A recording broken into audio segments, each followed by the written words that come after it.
le radico lo ocurrido con la Universidad de los Andes, la citación a Carlos Cárdenas por intermedio del señor decano de la facultad donde él estudia.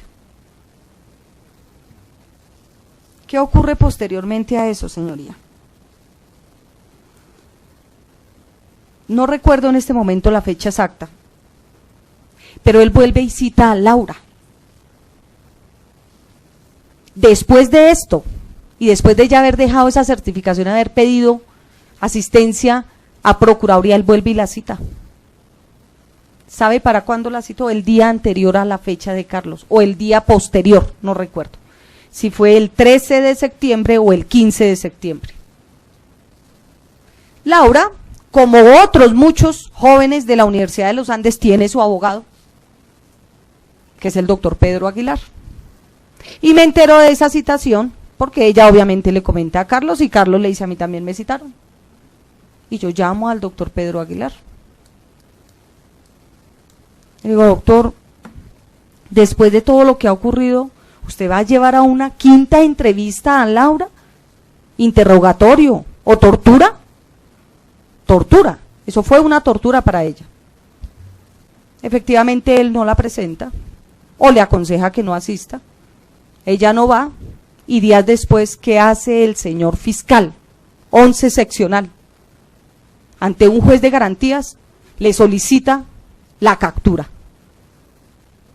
Habiéndose presentado, habiendo colaborado con Fiscalía, sabiendo y conociendo quién era su defensor o quién era su asesor, porque en ese momento, hasta ese momento, Laura no estaba siendo indiciada. ¿Por qué? Porque le estaban tomando entrevistas. Y si él estaba o tenía dentro de su psiquis que iba a indiciarla, señoría, ¿por qué le tomaba entrevistas? ¿Por qué la torturó ese día en su despacho? ¿Por qué le sacó toda la información? Y lo más triste del asunto, señoría, con las entrevistas que le hizo, con el testimonio ilegal, irregular que le tomó, le formula imputación, y esos son los elementos materiales de prueba que utiliza para imputarle cargos. Y lo más triste, un juez de garantías avaló eso. Y queda imputada, y queda legalizada su captura, con unas pruebas ilegales, vulnerando los derechos señalados en el artículo 8º, como es no autoincriminarse, el derecho a guardar silencio, que además son constitucionales y además están en los tratados internacionales. El Pacto de San José de Costa Rica. Y aquí no ha pasado nada. Laura está privada de la libertad. Una niña Jessie, que en las mismas condiciones está privada de la libertad. Y hoy, la defensa de uno de los estudiantes de los Andes está privada de la libertad, porque no lo dejé llegar allá. Porque si yo llevo a Carlos, Carlos estuviera hoy privado de la libertad, porque de esa entrevista algo hubiera cogido, alguna conversación lógica entre jóvenes, como pasó con Laura y con Jessie, para privarlas de la libertad, imputarle unos cargos y privarlas de la libertad con medida de aseguramiento.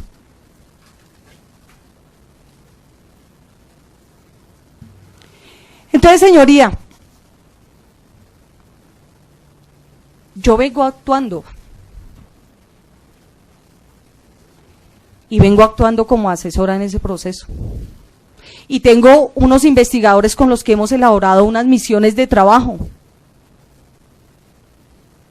con quienes nos reunimos una y otra vez en diferentes sitios a trabajar la investigación.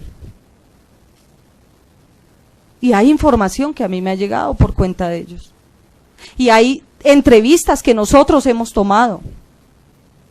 Y yo no puedo decir con certeza, señoría, que el joven Colmenares perdió su vida en un accidente, pero tampoco puedo avalar la tesis del señor fiscal de que fue un homicidio. Eso se debate en un juicio. Pero hasta este momento, yo avalo la investigación que ha hecho el CTI, avalo el primer dictamen que se tuvo del joven Colmenares, donde se determinó que murió por ahogamiento, y lo avalo con el trabajo investigativo que hemos hecho. Por eso me atreví a hablar de un accidente. Hasta este momento, esta abogada está convencida que eso fue un accidente. No sé qué vaya a pasar más adelante, porque en este momento me han coartado esa defensa. No sé qué pase conmigo, por lo tanto no sé qué pase con la investigación. Y sí, señoría, de las conversaciones que tiene el señor fiscal, ilegales, yo no voy a hablar más de la ilegalidad porque es que es ilegal a todas luces, además que él sabía que yo estaba actuando como abogada de ese muchacho. Y no me interesa saber si él me interceptó o no a mí el teléfono.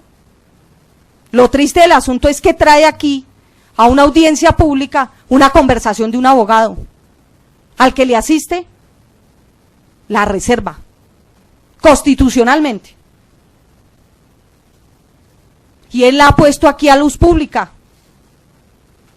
vulnerando los derechos de la defensa, que yo creo, señoría, que eso solamente sea en este país. Créame, yo no creo que en otro país los abogados no puedan trabajar. Yo no creo que en otro país un fiscal o un juez de la República, dependiendo del sistema que tengan, graben las conversaciones del abogado, independientemente que su teléfono esté interceptado o no, y las publiquen, y las utilicen para imputarle unos cargos. Yo no creo eso. No creo que eso ocurra en otra parte, eso ocurre en Colombia nomás. Ahora, claro que tengo información, no elementos como el señor fiscal dice, porque es que él distorsiona todo. Vuelvan a escuchar la grabación. ¿Qué digo yo? Yo tengo información del resumen de la necropsia. Yo tengo información de todo lo que pasó con la primera investigación. Claro que tengo esa información. Claro que la tenía. Claro que yo sabía que en la primera necropsia, la conclusión de esa primera necropsia había sido por ahogamiento, porque me interesaba para la investigación que estábamos haciendo. Pero yo no le he comprado a nadie, ni he ido a untarle la mano a nadie, ni he conectado, como lo dice el señor fiscal, que es que ahora aquí todos somos corruptos, medicina legal corrupta, fiscalía corrupta, porque él saca a dos grupos de investigadores por corruptos, el Ministerio Público, Procuraduría corrupta, y la defensa corrupta, todos corruptos.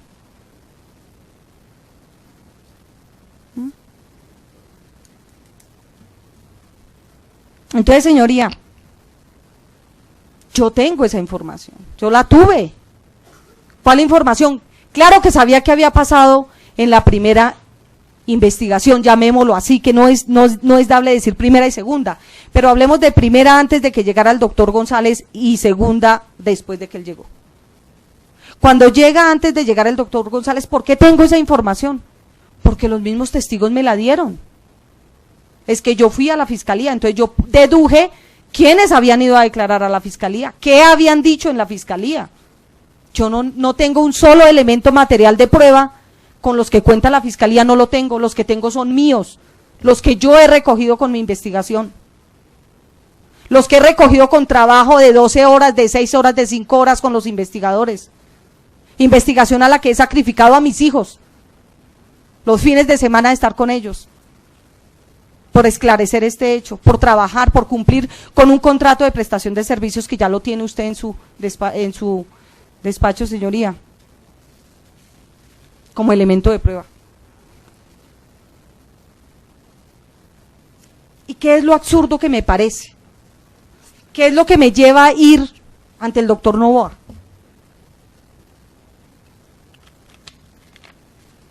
Y eso que esto ocurre antes de que le imputen cargos a Laura, antes de que la capturen de manera ilegal.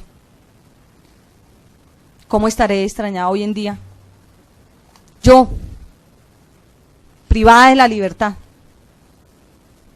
por defender los derechos de una persona. Es extraño, señoría, es bien extraño que un señor fiscal deseche Cuerpo Técnico de Investigación Judicial que pertenece a la Fiscalía General de la Nación. Deseche medicina legal,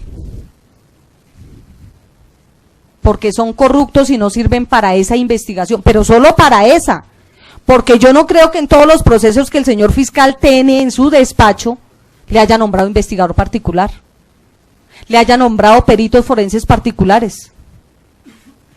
como ocurrió y está ocurriendo en este caso. ¿De dónde salieron esos peritos? ¿Quién los pagó? ¿Quién los contrató? ¿El señor fiscal los lleva de oficio y ellos van ad honorem? ¿O hay por intermedio algunos honorarios?